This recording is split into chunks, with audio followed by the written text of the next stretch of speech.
Good morning. We're here to bring you through the most recent findings of the Sunday Independent Ireland Thinks poll. This is the first poll since the presidential race properly began, and it shows Catherine Connolly surging ahead and Jim Gavin in serious trouble. I'm just going to take you through the headline figures here. When asked which one of the following candidates you vote for in the presidential election, 32% said Catherine Connolly, 23% said Heather Humphreys, just 15% said Jim Gavin, with 31% don't knows. Kevin, talk to me about your reaction. Give me your reaction to these figures. Yeah, I mean, I think it's massive. I mean, I didn't expect Catherine Connolly to do as well. If you compare these results to last month, Catherine Connolly is up 12, Heather Humphreys is up 2, and Jim Gavin is down 5. Down 5. It's a massive lift in Catherine Connolly. Thinking about what happened in between, Sinn Féin's nomination probably had a big impact. I've looked at some of the data. Munster previously had a very high number of people who were undecided, perhaps because the three candidates are from the other parts of the country. She seemed to have gained a lot of those undecideds from Munster as well. So maybe as the campaign has become more national, she's actually pulled out a lot of the kind of lefty votes in Munster. I think what's interesting is people might be surprised, and I was surprised until I kind of thought about this again. And I thought, well, if you look at the voting intention figures that we've just talked about, the parties that are in those voting intention figures, the parties that have nominated her and backed her, add up to around 37%. So she's kind of getting most of those. Yeah. And the other candidates are doing relatively well, relatively similar to their own party backing in terms of the aggregate. I mean, obviously they're picking up votes and they're not retaining all the vote. Jim Gavin is interesting. I think Jim Gavin has lost some of the vote that he had in Dublin that would have been kind of more working class in some cases. That would have come in from Sinn Féin, I think maybe have helped Catherine Connolly to do. Yeah, I mean, even after you exclude the don't knows, Catherine Connolly's on 46%, Humphreys on 33%, the Fine Gael candidate, and Fianna Fáil's Jim Gavin on 21%. But just going back to those comparisons to last month, it really is quite striking. You say Connolly has surged ahead by, I think it's about 11, is it, compared to last month? 12. Humphreys has gone up 2. Yeah. Just 2. Yeah. In that space of time. But Gavin has slipped back 5, which really implies there's very little momentum or, appetite for him in voters' eyes at the moment. Yeah, I mean, we asked another question which focused on the president of the debate. I think this is quite relevant. So we thought, who do you believe came out on top in the Virgin Media TV debate between the three candidates on Tuesday? Now, we asked that question, who do you believe came out on top? Because obviously there's conversations that happen after and people kind of then talk to each other and who generally people believe rather than even their own perception of whether they saw it. That is overwhelmingly Catherine Connolly to an extent that I could not have expected. 44% saying Catherine Connolly, 5 Jim Gavin, 6 Heather Humphreys. So I think that feeds into it. I think Jim Gavin had to perform a little bit better in that debate if he were to kind of increase as a sport, I guess. That's my perception. Yeah, the general sense was that neither of the so-called government party candidates performed or really made much of an impact, and Catherine Connolly seemed, I suppose, assured in her positions and was able to articulate those positions quite well. Yeah. In the same way she was this week when she had to defend the hiring in 2018 of a woman convicted of firearm offences.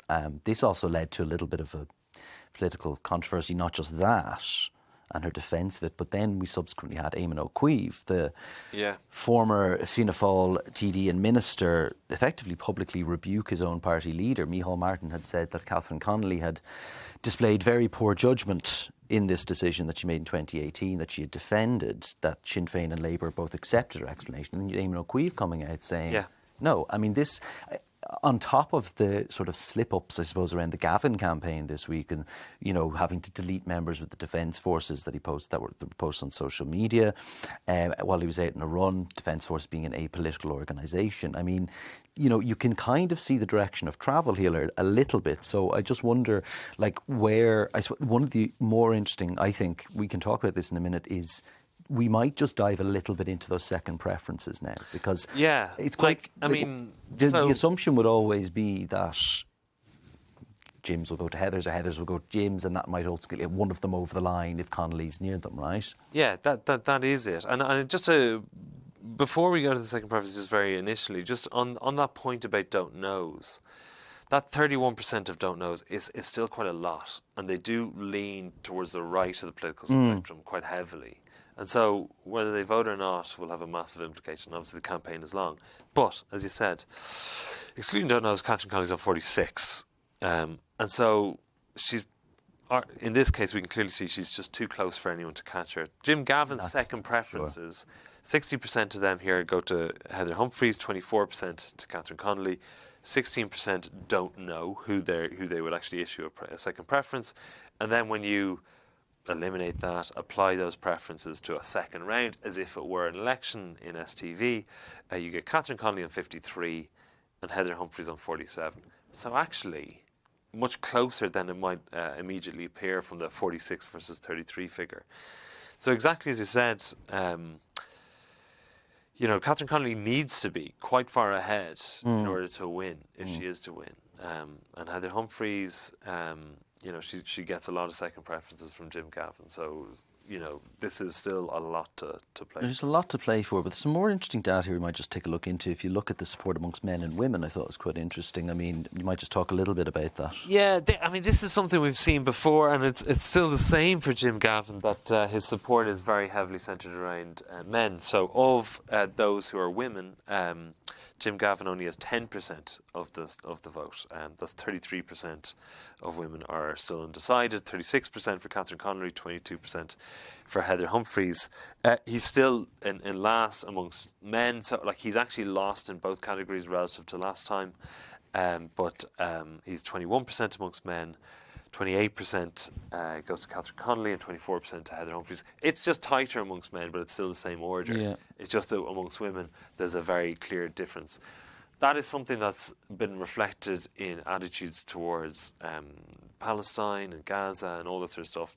We know, particularly amongst younger women who tend to be more left-leaning in general, there is this dynamic, and so it's not unsurprising from that perspective, from the Catherine Connolly perspective, but also Jim Gavin had a lot of support from middle-aged men in general, and obviously, arguably by virtue of his background and prominence, he came into public life around the GAA. Is there anything, because we're just been with less than 3 weeks out now until the vote, is there anything in the data, the polling that would indicate perhaps who's getting their message across the best? Well, I think you have to say Catherine Connolly must be, because the way in which she's clearly surged ahead. If you're increasing your support by that amount in a month, it's a volatile environment, presidential election. They're all new candidates.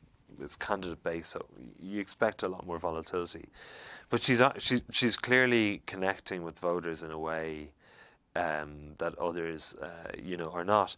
I think we had a couple of other questions around Maria Steen, which I thought were quite interesting. One was, do you believe Maria Steen should have received a nomination? 44% said yes to that, which is interesting. 22% of people said that they would have voted for Maria Steen if she'd gone on the ballot. That's massive. Yeah. It's not surprising, having looked at this sort of data for a long time, that there is this support there for a candidate that's to the right, or at least a candidate that's not a government candidate and not a left-wing candidate, but someone else, right? And I think that perhaps explains what we were talking about when we saw this relatively large rise in, not relatively large rise, but a record support for Aintu, Where do you think the window in this, I suppose, is for, say, Heather Humphreys? Not to dismiss Jim Gavin, by the way, but we've seen that transfer data, from Gavin to Humphreys. I think it's fair to say, Humphreys' campaign has been based around this sort of, community ties. It's been offering quite, folksy anecdotes about, time in government and meeting people around the country. But it doesn't really seem to have kind of, I suppose, made headway in the way that Connolly has. But, is there a window here for her to pick up those votes? Yeah, because if you look at the numbers of undecideds, it's massive. They lean right traditionally. But you'll also have centre-right people in there. They're going to have to break. I think a lot of them will break in some direction at some point. My intuition is that they will eventually break towards it. It's also what you often have with undecideds is that you have people who are falling between two candidates specifically, and they might be undecided because they can't decide between two candidates that are relatively similar to one another. It's not that they're going to vote for, say, Catherine Connolly. And now we did ask people who were undecided whether they lean towards any specific candidate. Catherine Connolly got 18, Humphreys got 17, and Jim Gavin got 7. Yes, yeah. But most of them still didn't really know at all. They weren't able to give any kind of leanings. So I think there's definitely a potential upshot for Heather Humphreys. Like, even if we incorporated those leanings into this figure, that 53-47 would very be narrow. So, I mean, Heather Humphreys has been arguably quite cautious, would you say, in this? Yeah, I would think so. I mean, certainly, you know, a lot of people certainly felt in the TV debate at the Virgin Media, she kind of stepped back. You know, she didn't really get into the fray. She didn't interrupt people. She didn't contradict people. You know, you saw Jim Gavin getting a little bit more into it towards the end, whether it was effective or whether people really bought into it or really, you know, supported him in that. I think it's unclear. But one piece of data here that I think is quite interesting, and it's probably a reflection of, based on what we're speaking of, is what factors matter to you when you're considering your vote in the presidential election, right? So public speaking skills and presentation, quite far ahead on top at 54%.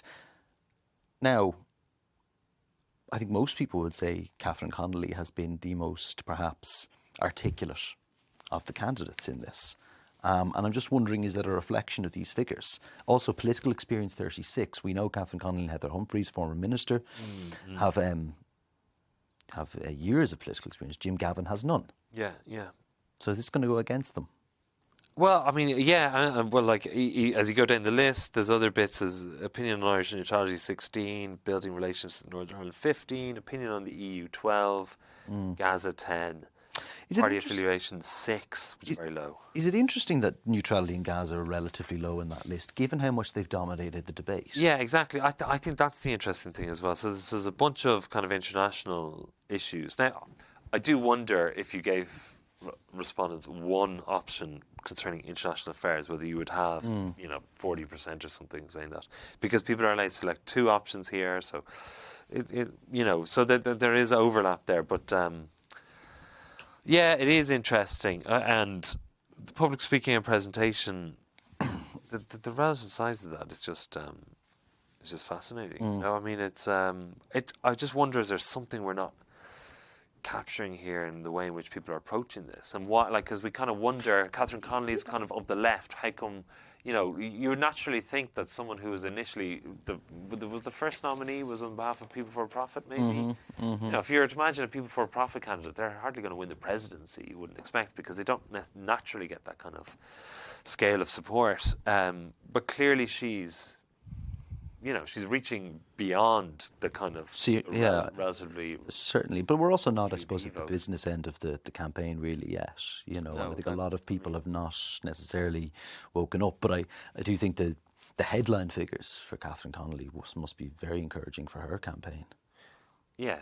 I mean, I think they are. I mean, the fact that she is on paper here winning it, But we know that there's so much uncertainty here. We know that there's the undecideds to come in. There's dynamics between Heather Humphreys and Jim Gavin and all this. We've just run through some of the other questions. I might just read them out, the smaller ones, actually. Sure, So are you aware of online smears against any presidential candidates? So yes, 47, no, 44. But then does it influence your vote? Only 4% said yes and 42% said no, right? Yes only, yes 8%, no 89%. Can you talk to us a little bit about that? Yeah, the online smears, I guess, I mean, there are many of them. It's perhaps not surprising in some respect that one acknowledges a smear itself. They're less likely to believe it. But it's interesting that how many people have seen those smears, things that they don't believe themselves. So it's kind of a reflection of the fact that there's lots of stuff out there that people are seeing that they're kind of disregarding, I guess. I think that for me is the lesson in that, And then a couple of other ones that I think are interesting. I maybe it's not surprising, but just how big the president being able to speak the cúpla focal has played actually in this campaign. So you asked the question, should the president be able to speak Irish, and 68% said yes, 23% said no, and really it's only Catherine Connolly who is the one who's able to speak fluent. Yeah, I mean, there are questions here which would indicate. So that one obviously suggests Catherine Connolly, right?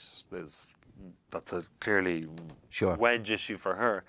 And then on the other hand, you have this question, which is, do you think a TD should be allowed to hire someone with a serious criminal conviction? Now, people might query the languages in that question, but 70% say no, 18% say yes. So I wonder, I don't know whether that particular issue, like obviously lots of people have absorbed it, people who kind of, pay attention to the media, but I don't know whether that is filtered down throughout the entire electorate, because you would assume that if it had, it might have damaged Catherine Connolly's campaign a little bit more than what we're seeing here. Yeah, well, that covers it.